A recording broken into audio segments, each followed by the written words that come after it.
Today, we are testing the theory that these C5 Corvettes get great MPGs, and to do that, we're not putting it up against just any other car. We're putting it up against the most boring car we could find, the Toyota Camry Hybrid. I don't know what you're talking about, boring.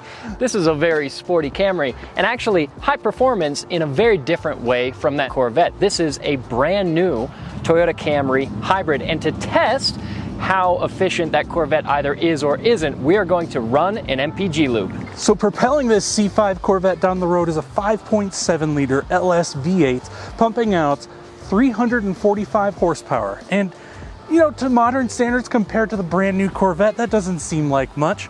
But back in 1999, this was one fast ride. And not only that, but since it's kind of an under-stressed V8, I think on the highway, this thing's gonna get pretty good MPGs. Under the hood of the Camry is, well, about as different of a powertrain as it gets. This is a much more modern 2.5 liter inline 4-cylinder connected to a hybrid system and an eCVT.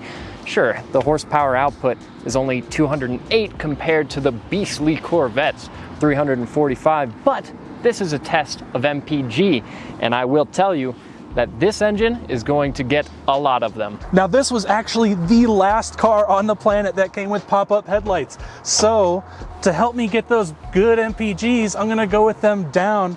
So I have this nice, slippery, sleek look going on. And yeah, I mean, it only weighs 3,100 pounds, so I think she'll do good.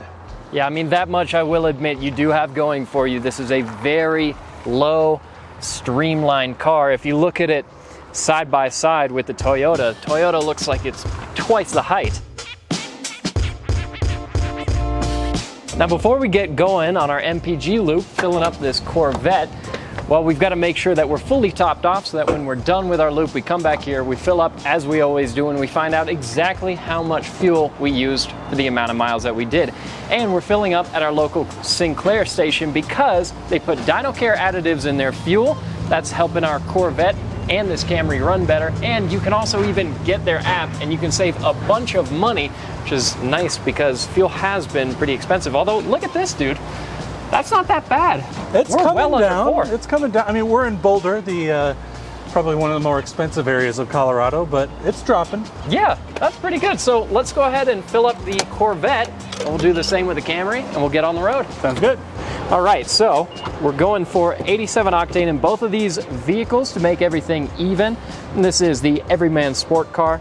We don't have any turbo or anything on here, so we're just using regular. Yeah, I mean, you could use 91 on these and it might make a little bit of a difference, but for the sake of the comparison, we're gonna go with 87 just to show, you know, we're gonna apples keep it to even. apples. Yeah. Apples to apples, right.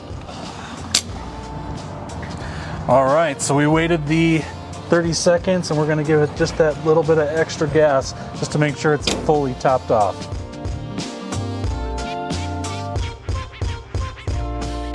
Now it is the turn of the Camry, and exact same procedure. Top it off, wait 30 seconds, finish that full fill up, and then we'll be good to get on the road finally. Yeah, I'm looking forward to it. Yeah, it's gonna be a nice drive. Those Corvettes are actually really good on the highway. Yeah, but you know, it's gonna be tempting me to put that throttle in there, and I'm gonna have to withhold myself a little bit. And 30 seconds, there we go.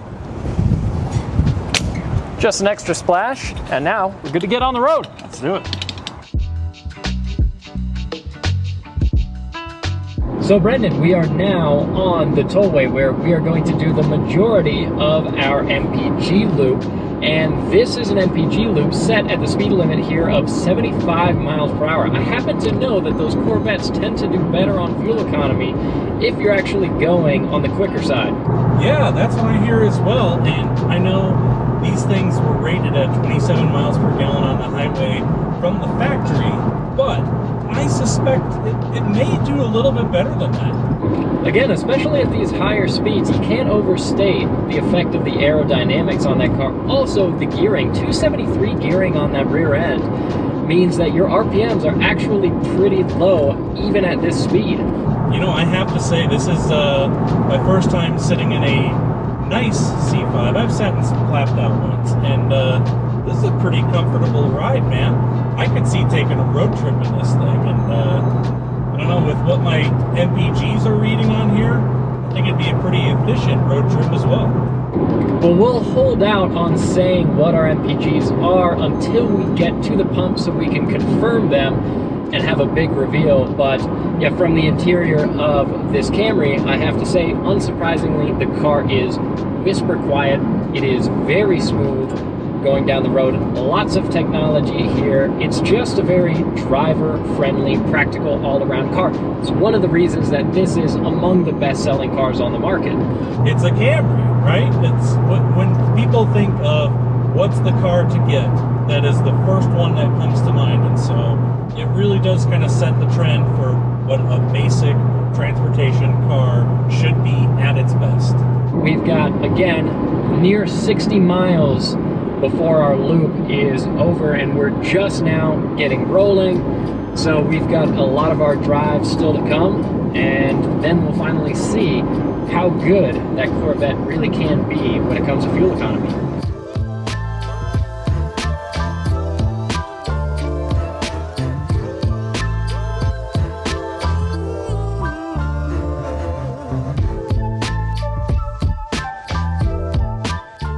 All right, Brendan, just like that, we are about to exit the highway and pull back into Boulder, Colorado, where we will fill up and do the big reveal, find out what kind of fuel economy we've gotten. Oh man, I'm kind of bummed. I was enjoying the drive in this thing. We can just keep going if you want. Yeah, you're enjoying trying to conserve fuel in a car that's tugging at the leash? For a sports car, this thing is a really nice place to sit, and my fuel gauge is still above F, so I don't know if I've used any gas at all.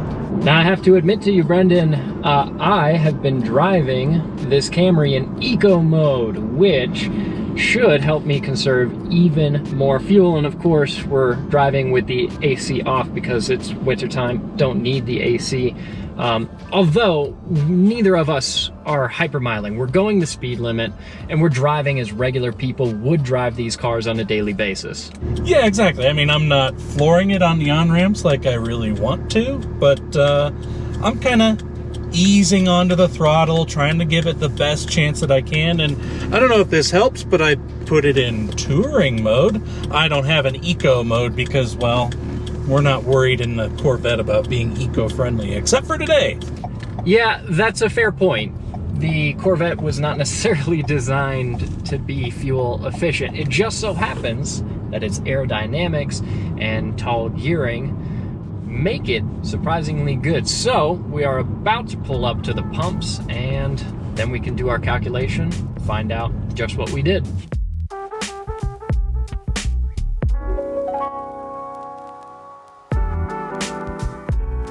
What do you think it did? Like, what is your computer telling you it did? It should have gotten 47 or pretty close to that, well, right? To be fair to this car, 75 miles per hour is pushing a lot of air.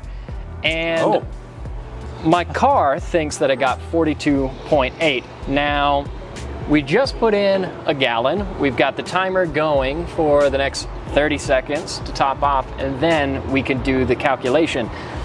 That route that we just went on is GPS verified at 57 miles dead on. And 30 seconds. All right. 0.2. Little extra there, little extra. That's not bad. To go 60 miles, just over a gallon. So you want to do the calculation.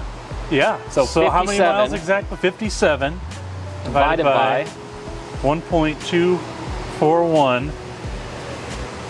Is it good? Are you kidding me? You got 45.9 miles per gallon in that thing. Surprisingly enough, yeah, the trip computer is actually a little bit pessimistic. That's still not quite the 47 that it claims that you can get on the highway. But again, we're going fast. Yeah. That is a good number, though. That is a good number. And you're super close. I mean, you're what, 1 mile per gallon off? Pretty much. Said, and we had a little bit of city driving. So I'd say their number is pretty accurate, actually. Yeah. It's pretty much on the nose. Now we got to see what the Corvette does. Now, on mine, the computer was saying 31.7 miles per gallon, which, I mean, compared to the 27 that they're claiming, it's pretty good. This thing is saying it did really good. Oh, come on, there we go. Thought for a second it was going to take no fuel at all. I know, it It didn't burn anything. It was still sitting above the full mark. Oh, Okay. come on. Oh, Stop. you're already losing. No, no. Oh. All right, for fairness, let me set the 30 seconds.